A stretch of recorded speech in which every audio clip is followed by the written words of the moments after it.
welcome in Dharma Boots. So today there's a whole bunch going on.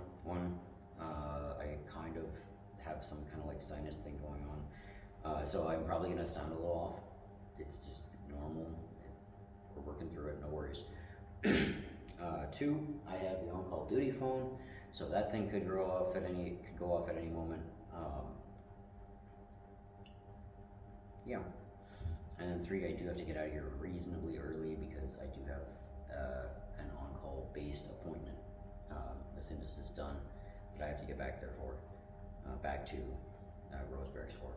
So, service will probably be a little bit on the short side. We're gonna work with some Pema Chodron, 2 passages back to back, and I think those kind of speak. It's going to be fairly generic, but it's also going to be fairly meaningful. So hopefully it'll be worthwhile. All right, let's go ahead and get into it.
Namo tassa bhagavato arahato samma sambuddhassa.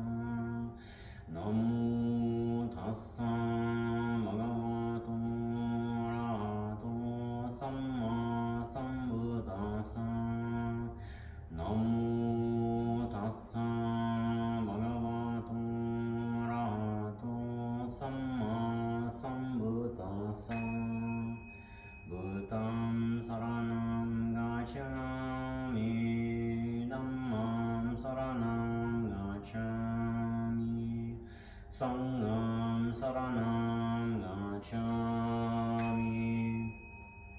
Dutiyampi buddham saranam gacchami, dutiyampi dhammam saranam gacchami, dutiyampi sangham saranam gacchami, tatiyampi buddham saranam gacchami, tatiyampi dhammam saranam gacchami, tatiyampi sangham saranam gacchami. Anatipata varamani skaparam samadhyami. Arinadana varamani skaparam samadhyami.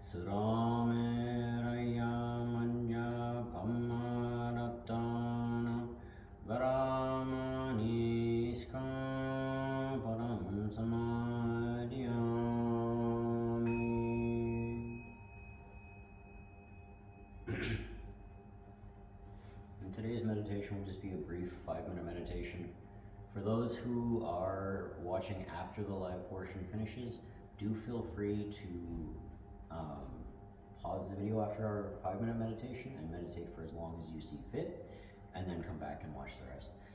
For those who are watching live, I think I see a couple up there. Do feel free to meditate with us, finish the service, and then do whatever meditation you see fit after the service is technically concluded. All right. With that said.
Okay.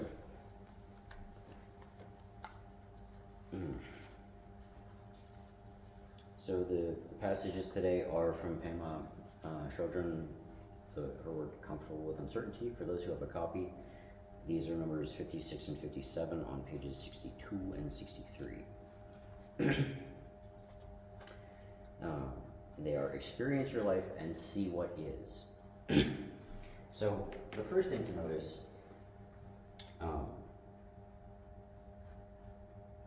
well, let's just read through them and then we'll talk about them afterwards. So Pema writes, a woman is running from tigers, and this is a very common part of the Buddhist story, a very common story within Buddhism. We see this across the traditions. So this is, we see it especially in like the Zen teachings, but also we see it elsewhere. A woman is running from tigers. She runs and she runs, and the tigers are getting closer and closer. She comes to the edge of a cliff. She sees a vine there, so she climbs down and holds onto it. Then she looks down and she sees that there are tigers below her as well. At the same time, she notices a little mouse gnawing away at the vine to which she is clinging. She also sees a beautiful little bunch of strawberries emerging from a nearby clump of grass. She looks up, she looks down, and she looks at the mouse. And then she picks a strawberry, pops it in her mouth, and enjoys it thoroughly. Tigers above, tigers below. This is the predicament we are always in. We are born, and sooner or later we die. Each moment is just what it is. Resentment, bitterness, holding a grudge prevent us from seeing and hearing and tasting and delighting. This might be the only moment of our life. This might be the only strawberry we'll ever eat. We could feel depressed about this, or we could finally appreciate it. We could delight in the preciousness of every single moment, which leads us directly into the next passage on a very similar kind of theme. To see what is.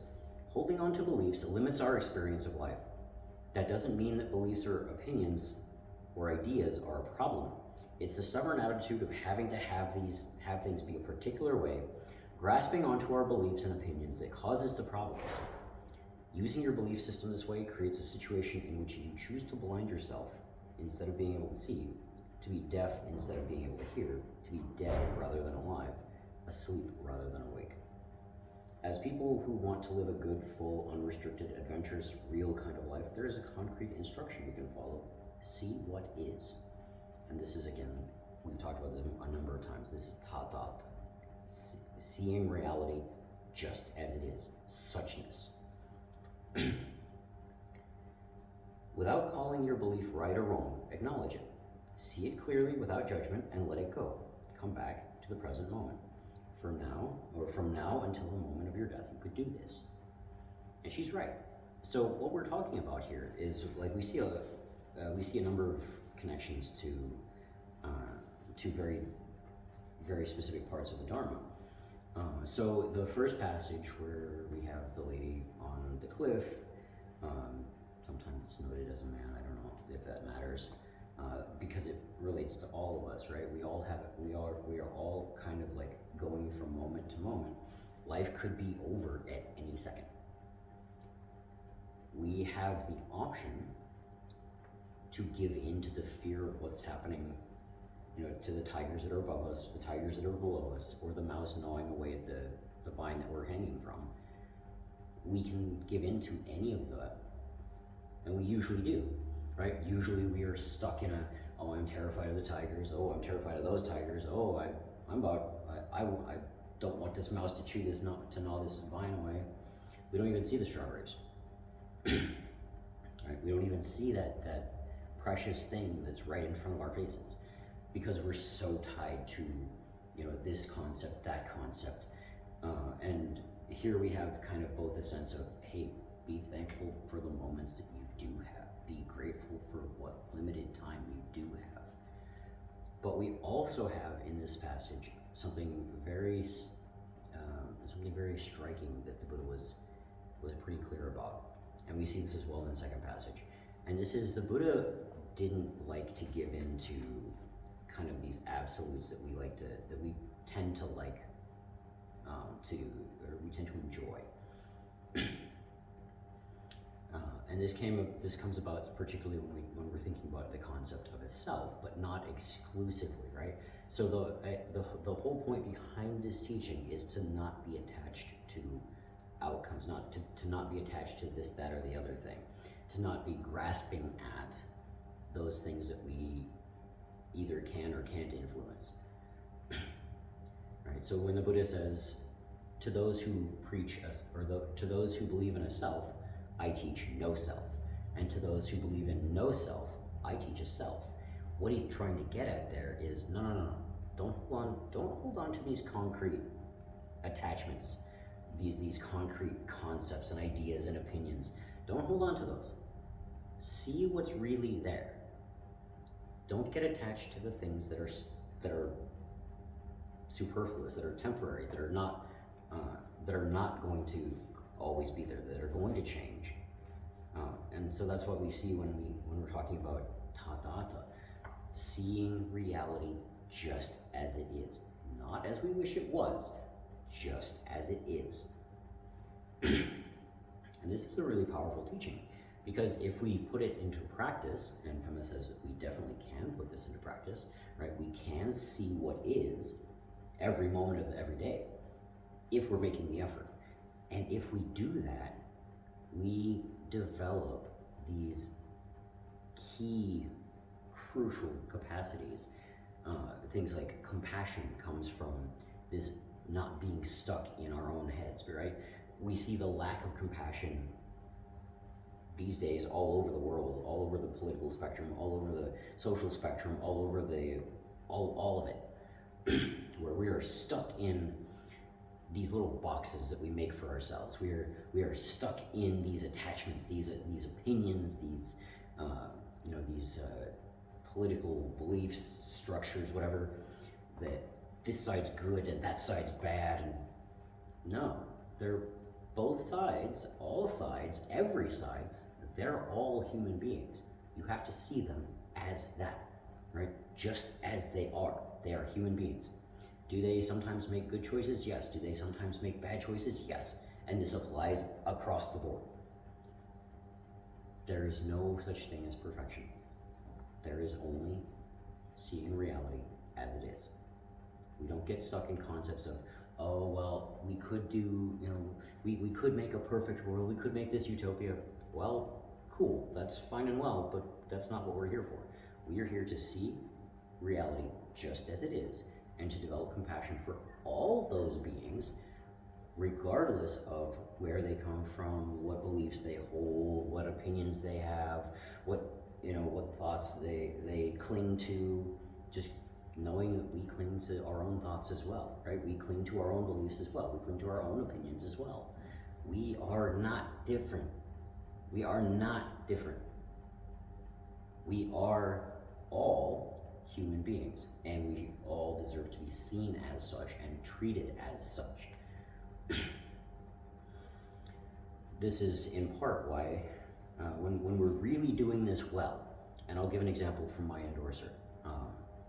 So the Buddhist Churches of America, when we were way back in the day, when everybody was debating when the Defense of Marriage Act was being dismantled and set aside,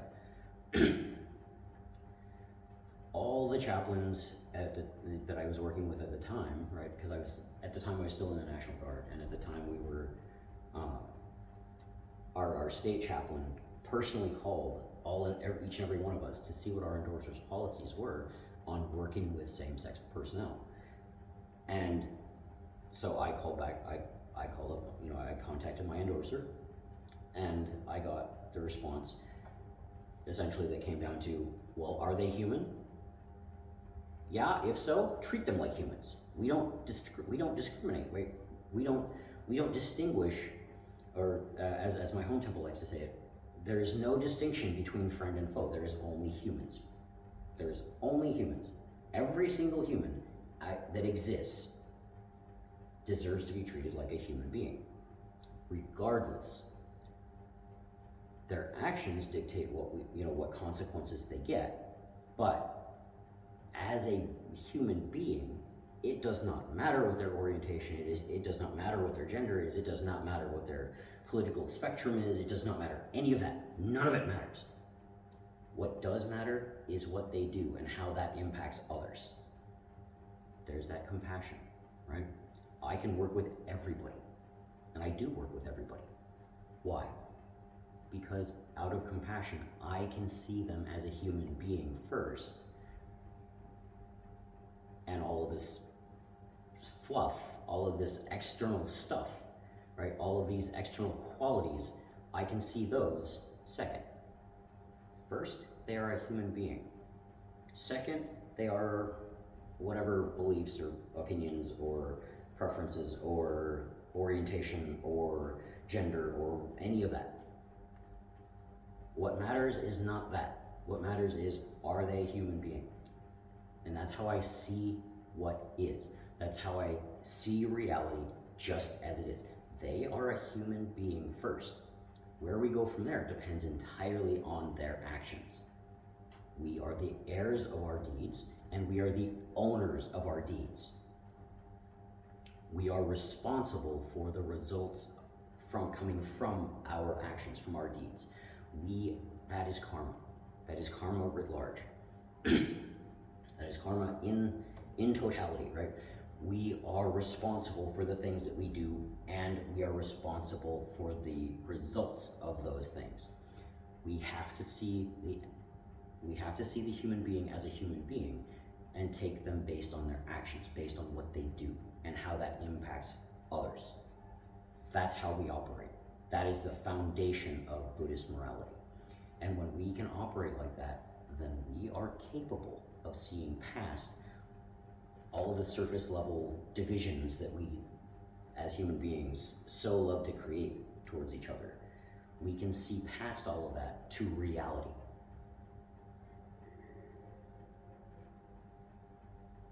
Yeah.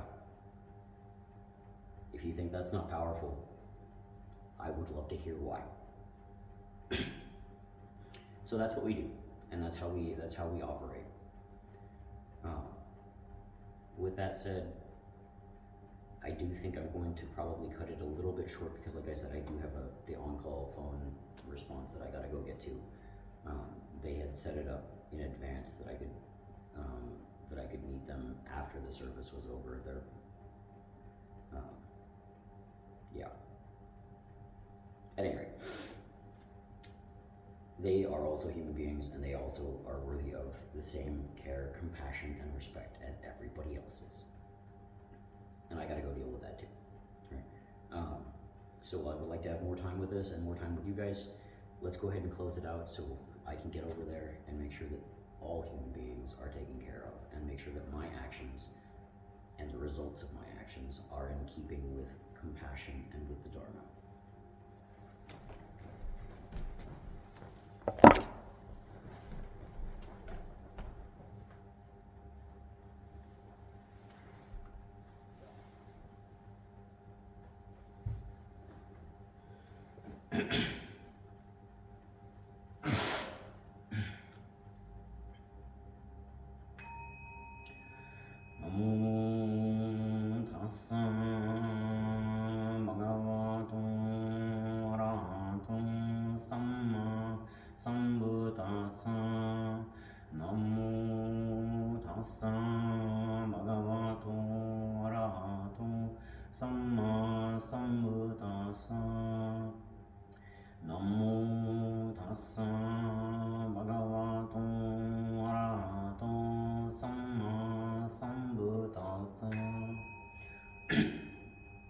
Buddham saranam gacchami, dhammam saranam gacchami, sangham saranam gacchami, dutiyampi buddham saranam gacchami, dutiyampi dhammam saranam gacchami, dutiyampi sangham saranam gacchami, tatiyampi buddham saranam gacchami,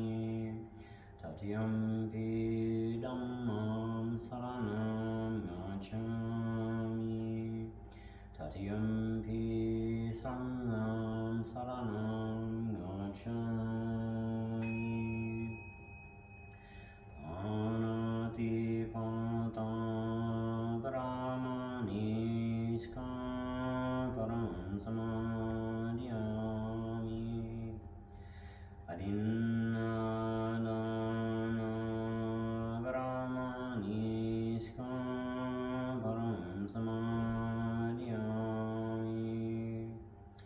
Kame sumi cha chana varamani skam param samadhyami. Vasavana varamani skam param samadhyami. Surameraya manya pamanatana varamani skam param samadhyami.